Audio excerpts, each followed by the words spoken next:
కృష్ణగిరి మండలం, కర్నూలు జిల్లా, సుంచివెరవుడి గ్రామము. ఈ సుంచివెరవుడి గ్రామంలోన జరుగుతున్న పొజిషన్ బట్టి చూస్తే ఒక సోట నాయకుడు ఏది చెప్తే అది చేయాల్సిన పని డిపార్ట్మెంట్కి వచ్చింది కాబట్టి మేము సదర సామాన్యమైన రైతులము ఈ ఊర్లో ఏం చేసుకోలేకపోతున్నాము. ఏదన్నా సన్నగా ఇప్పుడు మిద్దల మీద ఈ సౌడు పురాతన కాలం నుండి సౌడు వేస్తున్నారు. మట్టి మిద్దల మీద సౌడు వేసుకుని కూడా ఏదో పటాయాలు దోగలేక జేసీబీ పెట్టి ఏదో ఒక ట్రాక్టర్, సగం ట్రాక్టర్ రైతులకి వేసుకొని పోయే పరిస్థితి అది.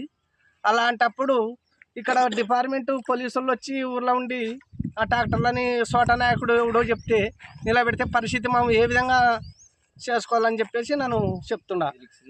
కానీ దీని వలన ఈ ఊర్లో ఈ కానిస్టేబుల్ కానీ డిపార్ట్మెంట్ కానీ అది ఎనుకు ముందు చూసుకోకుండా పచ్చికట్ట ఒట్టికట్ట వేసి కాల్చి ఫ్యాక్షన్ విధంగా నడిపిస్తున్నారనే ఆలోచనతో మనం